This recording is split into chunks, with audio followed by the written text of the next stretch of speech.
அனைவருக்கும் வணக்கம். இன்னைக்கு தேய்பிறை சஷ்டி வியாழக்கிழமையோட வரக்கூடிய இந்த நல்ல நாள்ல முருகப்பெருமான் குறித்த சில அற்புதமான விஷயங்களையும் உங்களுக்கு முருக வழிபாட்டில் ஏற்படக்கூடிய சந்தேகங்களையும் இந்த வீடியோ பதிவில் நான் சொல்ல போறேன். ஸோ வீடியோவை ஸ்கிப் பண்ணாம பாருங்க. போன மாசம் தேய்பிறை சஷ்டியில நான் வாழைப்பழ தீபம் போட்டிருந்தேன். அதை பத்தின சில சந்தேகங்களும் கேட்டிருந்தீங்க. அது எல்லாத்துக்குமே இந்த வீடியோ பதிவுல உங்களுக்கு ஒரு சொல்யூஷன் கண்டிப்பா கிடைக்கும். அது மட்டும் இல்லாம நீங்க நிறைய பூஜையில் சந்தேகப்பட்டு பூஜையை பண்ற மாதிரி தோணுது. கேட்கிற கேள்வியை பொறுத்து நான் சொல்றேன். ஸோ அதனால பூஜை பண்ணும்போது சந்தேகப்படாம முழு மனதோட செய்யுங்க. உங்க மனசுக்கு எது சரின்னு படுதோ அதை செய்யுங்க. இப்ப வாங்க நம்ம வீடியோக்குள்ள போலாம். நேத்து ஒரு சகோதரி கமெண்ட் பண்ணியிருந்தாங்க. அவங்க அம்மா 2 நாளைக்கு முன்னாடி இறந்து போயிருட்டாங்க அப்படின்னு சொல்லி. அவங்க முருகனுக்கு விரதம் இருந்தாங்க. அது கண்டினியூ பண்ண முடியல. முருகன் என்னை கைவிட்டுட்டாருன்னு சொல்லி ரொம்ப வருத்தப்பட்டாங்க. அம்மாவோட இழப்புங்கிறது பெரிய இழப்பு, ஈடு செய்ய முடியாத இழப்பு. அதுக்கு நம்ம ஆறுதல் யார் சொன்னாலும் அவங்களால அதை ஏத்துக்கவே முடியாது. நான் அவங்க கிட்ட சொன்ன ஒரே ஒரு விஷயத்த உங்ககிட்ட நான் ஷேர் பண்றேன். கடவுள் மேல எவ்வளவு வேணா கோவப்படுங்க, நமக்கு உரிமை இருக்கு. ஏன்னா நம்ம மனுஷங்கள்ட்ட கோவப்பட்டா திரும்ப நம்ம கிட்ட கோவம் தான் படுவாங்க. நம்மளுடைய ஃபீலிங்ஸை யாரும் புரிஞ்சுக்க போறது இல்லை. அதே கடவுள்கிட்ட போய் நம்ம கண்ணீர் விட்டு நம்ம நீதான் என்னை காப்பாத்தணும், நீ என்னை காப்பாத்தலாம், வேற யார் காப்பாத்துவா, ஏன் இப்படி செஞ்சேன்னு எல்லாமே கோவமும் படுங்க. ஆனா ஒருபோதும் சந்தேகம் மட்டும் படாதீங்க. ஏன்னா கடவுள் மனுஷங்க மாதிரி மனசை மாத்திக்கிற ஆள் கிடையாது. அவர் பாத்தீங்கன்னா மனசுக்குள்ளேயே இருக்கிற ஒரு ஆள். நம்ம மனசே கடவுள் தான். அதனால அவரை சந்தேகம் மட்டும் படாதீங்க. எங்க போனாலும் என் கூட வருவாரு, துணையா வருவாருங்கிறத நம்பிக்கையோட பூஜையை ஸ்டார்ட் பண்ணுங்க. இந்த நம்பிக்கை உங்களுக்கு வர்றதுக்காக ஒரு சின்ன உண்மை சம்பவத்தை நான் சொல்றேன். இது நிறைய பேர் கேள்விப்பட்டிருப்பீங்க, ஒரு சிலர் கேள்விப்படாதவங்க. நீங்க இந்த உண்மை சம்பவத்தை திருச்செந்தூர் முருகன் நடத்திய இந்த அற்புதத்தை நீங்க கேளுங்க. அது மட்டும் இல்லாம இந்த தேய்பிறை சஷ்டியில இந்த விஷயத்த உங்ககிட்ட சொல்றதுல எனக்கு ரொம்ப ரொம்ப சந்தோஷம். முருகப்பெருமான உங்களுக்கு பிடிக்கும் அப்படின்னா கமெண்ட் செக்ஷன்ல வெற்றிவேல் முருகனுக்கு அரோகரா, ஓம் சரவணபவா அப்படிங்கிற மந்திரத்தை எழுதுங்க. என்ன கதை அப்படின்னா கதையல்ல, நிஜம். என்ன உண்மை சமம் அப்படின்னா திருச்செந்தூர்ல இருக்கிற அந்த இஸ்லாமிய சகோதரர்கள் வாழக்கூடிய ஒரு பகுதியில மீரா கண்ணு அப்படிங்கிற ஒரு இஸ்லாமியர். ஆனா அவர் பாத்தீங்கன்னா தீவிர முருக பக்தர். அவர் ஒரு கவிஞர். அதனால பாத்தீங்கன்னா நிறைய பாடல்கள் திருச்செந்தூர் முருகனை பத்தி பாடியிருக்காரு. அதனால பாத்தீங்கன்னா நம்ம முருகன் பாத்தீங்கன்னா இவர் இஸ்லாமியர், இவர் கிறிஸ்டியன், இவர் இந்து, இவர் இந்த ஜாதி அப்படிங்கிற மாதிரிலாம் பார்க்க மாட்டாங்க எந்த கடவுளும். உண்மையான அன்பு இருந்தா யாருக்கு வேணாலும் அருள்பாலிக்கிறதா கடவுளோட இயல்பு. அதனாலதான் ஆரம்பத்திலேயே சொன்னேன், மனுஷங்க மாதிரி கடவுள் கிடையாதுன்னு. ஸோ இந்த இஸ்லாமிய சகோதரர் ரொம்ப கஷ்டத்துல இருக்கும்போது அவர் ஒரு மதுரையில இருக்கிற ஒரு வாணிபர்கிட்ட கடன் வாங்கியிருந்தாரு. அந்த கடனை அவரால் திருப்பி செலுத்த முடியாத அந்த கடனுக்காக வட்டியும் அதிகமாயிடுச்சு. வாணிபருக்கு ரொம்ப கோபம், திருப்பி தரவில்லையே அப்படின்னு சொல்லிட்டு. அதனால அவருடைய சேவகரை திருச்செந்தூருக்கு அனுப்பி எனக்கு நாளை காலையில பணம் வேணும்னு சொல்லியிருக்காரு. இதை நைட்டு ஃபுல்லா அந்த மீரா கண்ணு அப்படிங்கிற அந்த இஸ்லாமியர் பாத்தீங்கன்னா ரொம்ப புலம்பி அந்த கடற்கரையில திருச்செந்தூர் கடற்கரையில அழுது புலம்பி அங்கேயே ரொம்ப அசதியினால அப்படியே படுத்துட்டாரு. விடியற் காலையில அவர் கனவுல நாளைக்கு உன்னுடைய கடனை நான் அடைப்பேன் அப்படின்னு சொல்லி திருச்செந்தூர் முருகன் கனவுல தோண்டி சொல்லியிருக்காரு. இதை சொல்லும் போதே பாத்தீங்கன்னா மெய் சிலிர்க்குது. நிறைய பேருக்கு தீராத கடன்னா பாத்தீங்கன்னா பெரிய வியாதியாகவும் பெரிய ஒரு சிரமமாகவும் இருக்கக்கூடியது. அதனால கடன் இல்லாத வாழ்க்கை தான் சொர்க்கமான வாழ்க்கை. நான் இப்பதான் அந்த கதையெல்லாம் படிக்கும் போது, அந்த புராண கதைகள்லாம் நம்ம கேட்கும் போதுதான் திருச்செந்தூர் முருகனுக்கு ஏன் இவ்வளோ கூட்டம், இவ்வளோ சக்தி சொல்றாங்க, இவ்வளோ மகிமைகள் சொல்றாங்க அப்படின்னா நிறைய பேருக்கு அவர் நிறைய விஷயங்கள் நேர்லயோ கனவுலயோ இல்ல ஏதாவது ஒரு ரூபத்திலயும் காட்சி கொடுத்திருக்காரு. அதனாலதான் அவர் மேல இவ்வளோ நம்பிக்கை வச்சு கந்த சஷ்டி விரதம்ங்கிற ஒரு அற்புதமான விரதத்தை நம்ம இருக்கிறோம். அதே மாதிரி அந்த கனவுல தோண்டி சொன்னாரு. அதே மாதிரி சேவகர் கனவுலையும் போய் நாளைக்கு காலையில உன்னுடைய கடனை முழுசா அவர் கொடுப்பாரு, நீ கோவிலுக்கு தரிசனம் பண்ணிட்டு அங்க காத்துருன்னு சொல்லி முருகன் 2 பேருக்கானு சொல்லிட்டு போயிட்டாரு. இப்ப கடன் வாங்கினவரும் கடன் கலெக்ட் பண்ண அந்த பணத்தை வாங்க வந்தவருக்கும் கனவுல தோண்டி சொல்லிட்டாரு. இந்த பணத்தை யார் கொடுப்பா அப்படின்னா அங்க சுற்றுப்பகுதியில குறுநில மன்னர், அவர் பாத்தீங்கன்னா மூப்பனார் அப்படிங்கிற ஒரு குறுநில மன்னர் அவர் கனவுல தோன்றி சண்முக விலாஸ்துங்கிற உண்டியலை திறந்து அதுல இருக்க பணத்தை முழுவதுமா என்னுடைய பக்தன் கடனாளியா கஷ்டப்பட்டுக்கிட்டு இருக்கான், அவரை பாத்தீங்கன்னா நீதான் காப்பாத்தணும், அந்த பணத்தை கொடுத்து அவரோட கடனை ஃபுல்லா நீ அந்த சேவகன்ட்ட கொடுத்து அடைக்கணும்னு சொல்லிட்டாரு. இப்ப 3 பேருமே திருச்செந்தூர் கோவிலுக்கு அந்த சன்னிதானத்துக்கு அந்த உண்டியலை திறந்து அந்த வணிகருக்கு கொடுக்க வேண்டிய கடனை வட்டியோட சேர்த்து அந்த உண்டியல் பணத்தை அப்படியே கொடுக்குறாங்க. நீங்க இதுல ஆச்சரியப்பட வேண்டிய விஷயம் என்னன்னா, அந்த உண்டியல் பணத்துல வணிகருக்கு கொடுக்க வேண்டிய பணம் மட்டும் கரெக்டா இருந்தது. மீதி 1 ரூபா கூட இல்ல. இதுதான் வந்து பாத்தீங்கன்னா முருகனுடைய உண்மையான வந்து அருள் அப்படின்னு சொல்றது. அவர் வந்து பாத்தீங்கன்னா பெருசா வந்து எதுவும் பண்ணல. அவரும் சராசரி மனுஷன் தான்.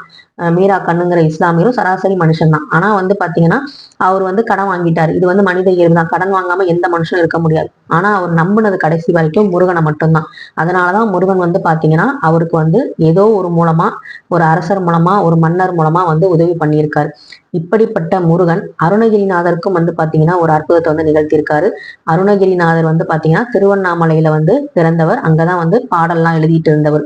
அவர் ரொம்ப இளமை காலத்துல வந்து பாத்தீங்கன்னா ரொம்ப தவறு அந்த மாதிரி வந்து இளமை காலத்துல என்னென்ன விஷயங்கள்லாம் பண்ணுவாங்களோ அந்த மாதிரி விஷயங்கள் எல்லாம் போய் அவர் வந்து கஷ்டப்பட்டு ரொம்ப வந்து நோய்க்கு ஆளாகி அவர் வாழவே முடியாதுங்கும் போது திருவண்ணாமலை கோபுரத்திலிருந்து விழப்போனவரை முருகர் வந்து தாங்கி அவர் நாக்குல சரவண பவா அப்படிங்கிற மந்திரத்தை எழுதி அதுக்கப்புறமா வந்து பாத்தீங்கன்னா அவர் திருப்புகழ் பாடினார். இந்த திருப்புகழ் பாடும்போது திருப்புகழ் அப்படிங்கிறது வெறும் மந்திரம் மட்டும் இல்ல, அருணகிரிநாதர் எனக்கு கிடைச்ச சந்தோஷம், எனக்கு கிடைச்ச நிம்மதி, எனக்கு கிடைச்ச அருள், முருகனுடைய அருள் எல்லோருக்கும் கிடைக்கணும் அப்படிங்கிறதுக்காக இந்த ஒரு பதிகத்தை வந்து அருணகிரிநாதர் திருப்புகழ் அப்படிங்கிற அந்த பாடலை வந்து ஃபுல்லா வந்து பாடினார். ஒவ்வொரு பாடலுக்கும் ஒவ்வொரு நன்மை இருக்கு. திருப்புகழை வந்து நீங்க தினமுமே படிச்சீங்க அப்படின்னா இதுல நிறைய நன்மைகள் வந்து நம்மளை வந்து சேரும். இன்னைக்கு வந்து பாத்தீங்கன்னா சஷ்டி. நீங்க வந்து முதல்ல திருப்புகழை வந்து படிக்க ஆரம்பிக்கிறீங்க அப்படின்னா வளர்பிறை சஷ்டியில ஆரம்பிங்க. எப்பவுமே வந்து நம்ம வளர்பிறையில வந்து நல்ல விஷயங்களை தொடங்குறது நல்லது. இன்னைக்கு வந்து பாத்தீங்கன்னா நீங்க தேய்பிறை சஷ்டியில உங்களுடைய கடன் தீரணும், உங்களுடைய நோய் தீரணும் அப்படிங்கிறதுக்காக நீங்க இந்த வாழைப்பழ தீபம் போடலாம், இல்ல வெற்றிலை தீபம் போடலாம்.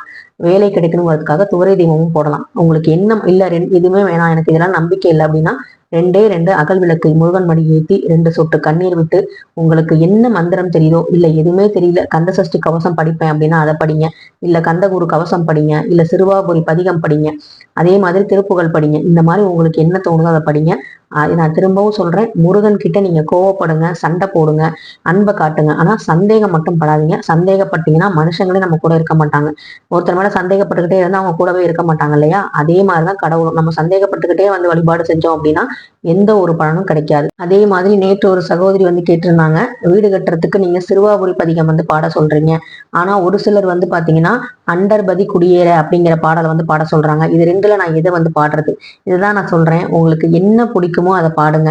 என்ன உங்களுக்கு வாயில வந்து கரெக்டா வருதோ அதை வந்து சொல்லுங்க. ஏன்னா மந்திரம் உச்சரிக்கும் போது நம்ம கரெக்டா பண்ணணும். இப்ப சிறுவாபுரி பதிகம் வந்து எளிமை நடையில இருக்கும். நம்ம பேசுற மாதிரி சாதாரணமா வந்து வீடு கேட்கற மாதிரி முருகன்ட்ட நேரடியா பேசுற மாதிரி இருக்கும். ஆனா வந்து பாத்தீங்கன்னா திருப்புகழ் அப்படிங்கிறது நமக்கு வந்து ஒரு தூய தமிழ்ல இருக்கும். உள்ளார்ந்து நம்ம வந்து அதை வந்து அர்த்தம் புரிஞ்சுக்கணும். அதனால வந்து பாத்தீங்கன்னா அந்த பாடலை வந்து நம்ம பாடணும் போது விளக்க உரையோட சேர்த்த புத்தகத்தை வந்து நீங்க வாங்கிக்கணும். இல்ல யூடியூப்ல வந்து நிறைய வந்து திருப்புகழ் 724 அப்படிங்கிற அந்த பாடலை வந்து நீங்க போட்டீங்கனாலே, அண்டர்பதி குடியேறு அப்படிங்கிற பாடல் போட்டாலே நிறைய பேர் பாடியே வந்து அந்த பாடலை வந்து திருப்புகளை வந்து அப்லோட் பண்ணியிருப்பாங்க. அதை கூட நீங்க வந்து பார்க்கலாம். ஸோ உங்களுக்கு வந்து என்ன மாதிரி உங்களுக்கு பாடல் தோண வருதோ, இல்ல 2மே வந்து உங்களால பாட முடியும்னா பாடுங்க. கந்த சஷ்டி கவசம், கந்த குரு கவசம் மாதிரிதான் திருப்புகளும், சண்முக கவசம் எல்லாமே. இப்ப சண்முக கவசத்தை நம்ம படிக்கும் போது நோய்கள் வந்து நமக்கு தீரும்னு சொல்லுவாங்க. ஸோ அது வந்து பாத்தீங்கன்னா இன்னும் ரொம்ப வந்து ஒரு பவர்ஃபுல்லான ஒரு பாட்டு, எனக்கு ரொம்ப ரொம்ப பிடிக்கும். அதே மாதிரி கந்த சஷ்டி கவசத்தை விட எனக்கு கந்த குரு கவசம் ரொம்ப ரொம்ப பிடிக்கும். ஸோ அது மாதிரி ஒவ்வொருத்தருக்கும் ஒவ்வொரு விஷயங்கள் வந்து அந்த பாடல் மேல ஒரு ஈர்ப்பு இருக்கும். அதனால உங்களுக்கு என்ன வருதோ அந்த விஷயத்த வந்து நீங்க ஃபாலோ பண்றது ரொம்ப ரொம்ப நல்லது. இன்னைக்கு சாயங்காலம் தான் நான் தேய்பிறை சஷ்டிக்கு தீபம் வந்து போட போறேன். நாளைக்கு வந்து 12 மணி வரைக்கும் இருக்கு. நீங்க காலையில கூட, நாளைக்கு வெள்ளிக்கிழமை கூட நீங்க வந்து போடலாம் காலையிலேயே. நான் வந்து சாயங்காலமும் பண்ணலாம், இல்ல சாயங்காலம் லட்சுமி குபேர பூஜை பண்றேன், நான் காலையில போட்டுக்கிறேன் அப்படின்னா நீங்க வந்து நாளைக்கு காலையில பிரம்ம முகூர்த்தத்துல கூட நீங்க வந்து முருகப்பெருமானுக்கு நீங்க சஷ்டி பூஜை வந்து பண்ணலாம். வாழைப்பழ தீபம், வெற்றிலை தீபம் எது வேணா போடலாம். முருகப்பெருமானுக்கு செவ்வாய்க்கிழமை மட்டுமல்ல வெள்ளிக்கிழமையும் ரொம்ப ரொம்ப உகந்த நாள் தான். அதே மாதிரி இன்னொரு சகோதரி கேட்டிருந்தாங்க, நாங்க வந்து பக்கத்துல வந்து இறப்பு வந்து நடந்துருச்சு, ஆனா விளக்கு ஏத்தலாமான்னு. நமக்கே தெரியும் இல்லையா, அங்க மோள சவுண்டு கேட்கும். அதே மாதிரி அவங்க வந்து அழுதுகிட்டு இருப்பாங்க. அந்த நேரத்துல நம்ம பூஜை பண்ணவும் கூடாது. எல்லாருமே அந்த சடலத்தை வந்து எடுத்ததுக்கு அப்புறம் தெருவுல இருந்து தண்ணி எல்லாம் ஊத்திடுவாங்க. அவங்க வீட்டு மேலே தண்ணி எல்லாம் ஊத்தி கழுவி விட்டுருவாங்க. அதுக்கப்புறம் அடுத்த நாள் வந்து நீங்க உங்க வீட்டுல விளக்கு ஏத்தலாம். ஆனா வந்து வாசல்ல அவங்க முன்னாடியே தெரியுற மாதிரி கோலம் போடாதீங்க. பூஜை ரூம்ல கோலம் போட்டுட்டு நீங்க வந்து உங்க வேலையை வந்து செய்யுங்க. மணி அடிக்காதீங்க, சூடம் சாம்பிராணி இதெல்லாம் வந்து காமிக்காதீங்க. ஏன்னா அவங்க வந்து துக்கத்துல இருக்கும்போது நம்ம வந்து வந்து சாமி கும்பிட்றதுங்கிறது கொஞ்சம் கஷ்டமானது. ஆனா தீபம் ஏற்றி நீங்க அமைதியா தியானம் பண்ணி ஏதாவது ஒரு பதிகத்தை வந்து நீங்க படிக்கலாம். தொடர்ந்து வந்து நிறைய பேர் வந்து பாத்தீங்கன்னா இந்த வெற்றிலை தீபம் வந்து போட்டுட்டு இருக்கீங்க. அதே மாதிரி வேலை கிடைக்கிறதுக்கு துவரை தீபம் வந்து போடலாம். அது மட்டும் இல்லாம இந்த வாழைப்பழ தீபம் வந்து நம்ம வந்து வீடு கட்டதான் அப்படின்னு இல்லை, உங்க விருப்பங்கள் வந்து எப்படி எது நிறைவேறணும்னு ஆசைப்படுறீங்களோ அது எல்லாமே, இல்ல நோய் தீரணும் கடன் தீரணும்னா கூட நீங்க வந்து இந்த தீபத்தை வந்து ஏத்தலாம். இந்த தீபத்தை பத்தி நான் போன தேய்பிரை சஷ்டிலேயே வந்து பாத்தீங்கன்னா வீடியோ வந்து ஃபுல்லா வந்து டீட்டெயிலா கொடுத்துருந்தேன். ஸோ அதை பார்க்காதவங்க டிஸ்கிரிப்ஷன்லையும் கொடுக்குறேன், கண்டிப்பா வந்து பாருங்க. உங்களுக்கு என்ன மனசுக்கு தோணுதோ அதை பண்ணுங்க. பூஜையில வந்து சந்தேகம் வந்து படாதீங்க, சந்தோஷமா செய்யுங்க. அதே மாதிரி அடிக்கடி சண்டை வருது அப்படின்னாலும் பூஜைக்கு வந்து சண்டை போடுறது வந்து பாத்தீங்கன்னா பூஜையை வந்து காரணமா சொல்லாதீங்க. வேற ஏதாவது ஒரு காரணம் இருக்கும், அது அந்த பூஜை மூலமா உங்களுக்கு வந்து தெரியப்படுத்துது. உங்களுடைய குறைகளையும் உங்களுடைய அந்த வீக்னஸ் என்ன அப்படிங்கிறத வந்து தெரிஞ்சுக்கிறீங்க. ஸோ அடுத்த முறை பூஜை பண்ணும்போது நமக்கு எதனால சண்டை வந்துச்சோ அந்த விஷயங்களை அவாய்ட் பண்ணிட்டு நம்ம எப்படி நம்ம மனசையும் உடம்பையும் வந்து கண்ட்ரோல் பண்ணி நம்ம வந்து எப்படி பூஜை பண்றோங்கிறது தான் அது ஒரு பெரிய சாமர்த்தியம். முருகனை பொறுத்த வரைக்கும் வந்து பாத்தீங்கன்னா ஈஸியா வந்து எதையும் கிடைச்சிடாது. அவர் வந்து பாத்தீங்கன்னா பிரம்மன் எழுதிய விதியையே வந்து பாத்தீங்கன்னா மாற்றக்கூடியவர் தான் முருகப்பெருமான். நம்மளுடைய விதி வந்து எதுவா வேணா இருக்கலாம், ஆனா அந்த விதியை வந்து மாற்றக்கூடிய முருகப்பெருமான் நினைச்சா நமக்கு கெட்டதா இருந்தா கூட அது நல்லதா மாறுறதுக்கான வாய்ப்பு இருக்கு. ஆனா அது வரைக்கும் நமக்கு பொறுமையும் நம்பிக்கையும் ரொம்ப ரொம்ப அவசியம். இந்த வீடியோ உங்களுக்கு பிடிச்சிருந்தா கண்டிப்பா லைக் பண்ணுங்க, ஷேர் பண்ணுங்க, மறக்காம சப்ஸ்கிரைப் பண்ணுங்க. நாளைக்கு இல்ல இன்னைக்கு மாலையில செஞ்சாலும் சரி அந்த வீடியோ நாளைக்கு உங்களுக்கு வரும். தேய்பிரை சஷ்டியில நான் எப்படி பூஜை பண்ணேன் அப்படிங்கிறது. அது மட்டும் இல்லாம அந்த திருப்புகளுடைய பாடல் அண்டர்பதி குடியேறுங்கிற பாடலும் அதோட விளக்கமும் சேர்த்து நாளைக்கு நான் சொல்றேன். அந்த விளக்கத்தை நீங்க தெரிஞ்சுக்கிட்டு அதை பாராயணம் செய்யுங்க. இந்த வீடியோ உங்களுக்கு பிடிக்கும்னு நினைக்கிறேன். கண்டிப்பா சப்ஸ்கிரைப் பண்ணிட்டு பாருங்க. சப்ஸ்கிரைப் பண்றவங்க அந்த பெல் பட்டனை வந்து கிளிக் பண்ணிட்டு ஆளுங்கிற அந்த இதையும் கிளிக் பண்ணிக்கோங்க. அப்பதான் நோட்டிபிகேஷன் உடனுக்குடனே வரும். இந்த வீடியோவில் உங்களுக்கு நிறைய வந்து அந்த முருகன் வந்து பார்த்தீங்கன்னா அவருடைய பக்தருக்கு எப்படி கடன் தீர்த்தாரோ இந்த தேய்பிரை சஷ்டியில நம்மளுடைய கடன்கள்லாம் தீர்ந்து நல்லபடியா வந்து நம்ம வாழ்க்கையை வந்து தொடங்கணும் அப்படிங்கிறத நம்ம வந்து முழுசா நம்புவோம். நம்பிக்கை தான் எல்லாம். வெற்றிவேல் முருகனுக்கு அரோகரா. நன்றி, வணக்கம்.